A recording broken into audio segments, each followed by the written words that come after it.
To infinity and beyond, and then back again. So Interstellar comes out tomorrow nationwide. It's a weird release day for me on a Wednesday, but whatever, it comes out on Wednesday. This is a movie that I think a lot of us have been really excited about for a long time. So I'm gonna start with, if you are a hardcore Christopher Nolan fan, like a person who thinks the man is the golden goose of movies and shit's gold every time, you're gonna go see this movie while you're watching this video. Just go see it in IMAX. Do yourself a favor, see it in IMAX. If you are in any way sensitive about spoilers or spoiler information, you should probably just go see the movie. It's I'll give it a B, and I'm gonna go into why I give it a B, maybe a B minus, right now. So the movie is about the future of humanity.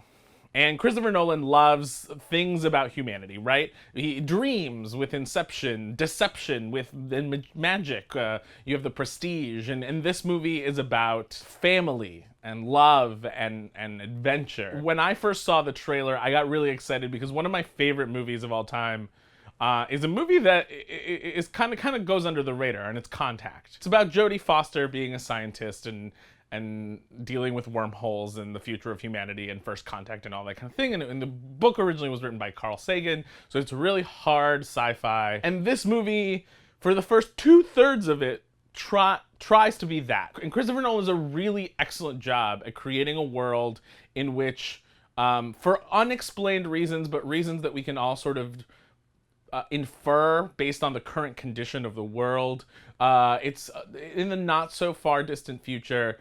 The world is devastated. It's very dry. There's giant deadly sandstorms, and the crops have mostly all failed. So humanity's only recourse is to leave the planet. It spends a little bit too much time with the family. It gets a little bit melodramatic, and then all of a sudden, boom, we just head into space. And once we get into space, the movie is visually stunning. The audio is amazing. The soundtrack is great. The performances are strong. It's not Gravity, but it's something more akin, I think, to 2001: A Space Odyssey. It's slow, it's beautiful, it's engaging, it's hard science. The ship is interesting. The discussions on what the science actually is are all really interesting. Yes, it's really heavily bogged down by exposition, but it's really interesting exposition if you're into the science of space. And then they reach a planet. And they reach this planet, and big spoiler, Big spoiler alert in 3, 2, 1. Matt Damon's on it. And the movie just goes into this like weird, two-dimensional, formulaic, unnecessary, overly structured bullshit. There's this really beautiful moment of emotional betrayal between the crew out in space and Michael Caine and the people down on Earth. There's all of this conflict happening between what they should be doing, whether they should have stayed, whether they're doing anything worthwhile, and then all of a sudden Matt Damon shows up and just like botches it all up. If that was the only thing wrong with this movie, I would have given it an A+, but that is the first domino in like the Pompeii of falling dominoes. It's just a fucking disaster after that. And not because, it's just Nolan went so hard in 2 hours to set up this beautiful, humanity-based, science-based, hard sci-fi movie. And hard sci-fi movies are really hard to do because they can get super boring.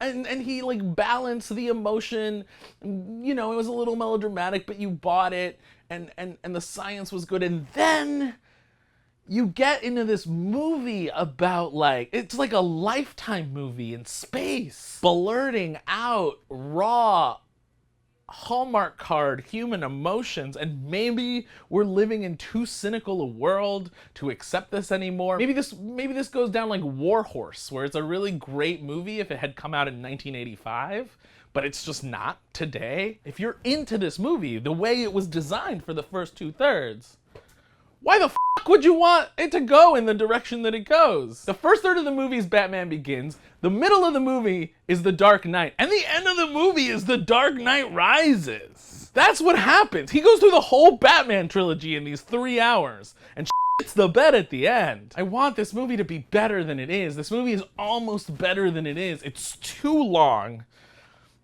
And it's too heavily bogged down in its own writing. And just like The Dark Knight Rises, I think that Nolan ended up sacrificing story for communicating a theme and beating you over the head with it. This is the point I'm trying to make. I heard it, Nolan. I heard it and I don't care. I think this movie is actually really worthwhile to see in IMAX in a big picture for the visuals. It's kind of like Avatar, but a lot better. But the visuals are stunning. It's worth watching. It's worth forming your own opinion on it. Oh, bah! That's it. That's all I have. That's all I have on Interstellar. Click like and subscribe and tune into CineFix now for more movie news and stuff. I feel like I'm stuck in a wormhole. You mean it's exactly what I thought it would be? Yeah.